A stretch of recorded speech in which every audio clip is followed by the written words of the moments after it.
Kausapin naman natin sa linya ng telepono ang isang emergency management expert sa katauhan ni Doc Ted Isguera at alamin natin yung mga tip ngayong Fire Prevention Month. Doc Ted Isguera, magandang gabi po. Simaan makapagalito ng PTV Ulat Bayan Weekend. Hi, Maan. Magandang gabi sa iyo, Maan. Yes, Doc Ted, una siguro ay yung tips sa ating mga kababayan kung paano tayo makaiiwas sa sunog, lalo po kung tayo ay nasa ating mga bahay. Ay, una, tatlong gulo.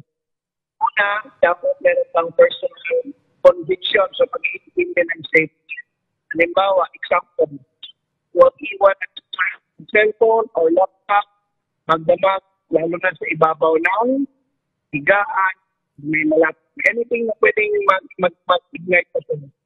Pangalawa, sa level ng workplace, kailangan yung ating safety practices, pagbago models, plug.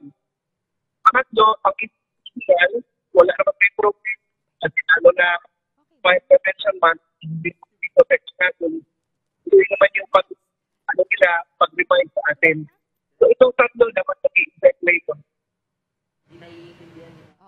Doc Ted, kadalasan kasi ito pinagwawalang bahala lang natin ay hindi tayo bumibili ng fire extinguisher, lalo sa ating mga bahay. Kailangan po ito, di ba? Agree ako dyan, Ma. Nagbibiro nga ako minsan sa mga iilan nating mga kababayan. Kasi ang sabi nila sa akin, ang mahal daw ng fire extinguisher. Sabi ko, sige, 1,600 fire extinguisher. Magkano yung bahay mo? 1,600. Totoo po yan. Fire extinguisher, kailangan ay pwede mag-support. Kung pupunta ka sa bayan ng Singapore, Taiwan, Japan, no? So mandatory meron sila na nakaposisyon malapit sa pintuan o meron uno.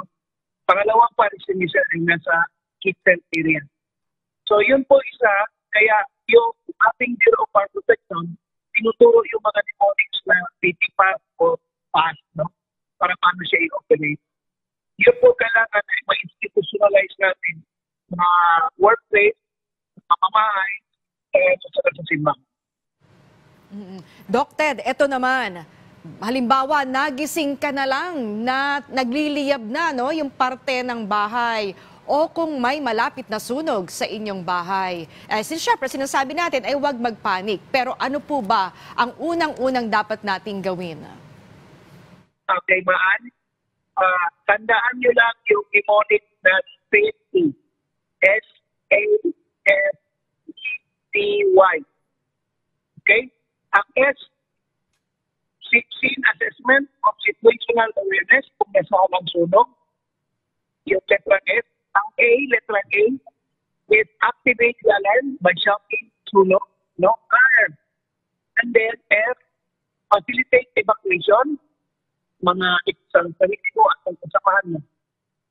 E, extinguish the fire kung naturuan ka, lalo na sa fire extinguisher. Pero pag hindi, evacuate ka na.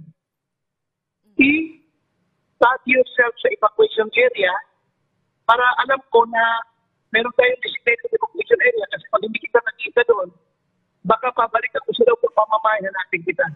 At ang panghuli, why you do not go back to a burning building or you do not go back to a burned house. So, yan po yung safety mnemonics. Ito, Doc Ted, ang pinakatatakutan ng lahat, yung talagang maipit ka na sa sunog. Siyempre, sinasabi nila dyan ay gumapang, no? Kasi yung usok nga ay nasa itaas. Pero ano po yung ating dapat gawin? Siyempre, para makatakas pa rin sa iyong nasusunog na bahay kung ikaw ay naipit doon. Kaya po natin ginagawa yung fire drill upang sa gayon ay pinilihan sa evacuation corridor. Kapag nasunog na kahit sa pamamahay mo, stay low kasi yung byproduct of fire, yung usok, ay magaan po yung kesa sa oxygen. Mas mabigat po ang oxygen by virtue sa kanyang atomic number. No? So, kailangan, kapag samahan mo, sa bahay, opisina, upang sa gayon, ang manangat mo pa ay oxygen. Kasi ang mga tao pong naninindihan sa sunog ay hindi sila nasunog. hindi, sila ay nawala ng malay bago sila nakita. Paano sila nawala ng malay? Nakalangan po sila ng usok. Ano po meron sa usok?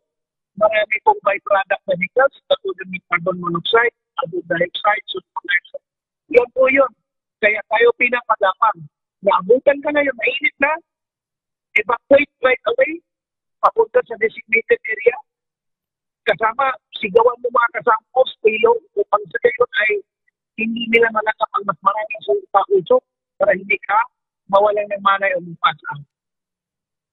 Alright, Doc Ted, huling paalala na lang po sa publiko ngayong Fire Prevention Month. Okay, ang paalala ko lang, mag-ingat ang ating mga kababayan, lalo na yung mga nagko-congest na wire natin, huwag po tayong basta magdugtong-dugtong ng mga wire kasi may mga maling pagdugtong, yan po pagsisimulan. Pangalawa, kapag nagluluto, tutukan po natin kasi baka nag-multitasking si nanay, nagluluto at sinasok pag yung mga anak na naliligo sa labas kasi masama na. At yung mga naninigarilyo, nasamahan ng lasing, naiwan yung sigarito na kung saan. At katulad ng mga nasa farmland natin, no? Ingatan natin kasi usukin na yun yung mga forest farm. Hindi rin tayo magkaroon ng mga wilderness farm. So ganun lang po tayo, lalo na pagpasok sa taguyod, lalo natin alamin kung paano natin maiwasan na hindi iinit at mag-cause ng apoy ang paligid natin, pamamahay natin o ang ating workplace. Alright, maraming salamat sa pagpapaunlak niyo sa amin na Doc Ted Isguera, isa po siyang emergency management expert.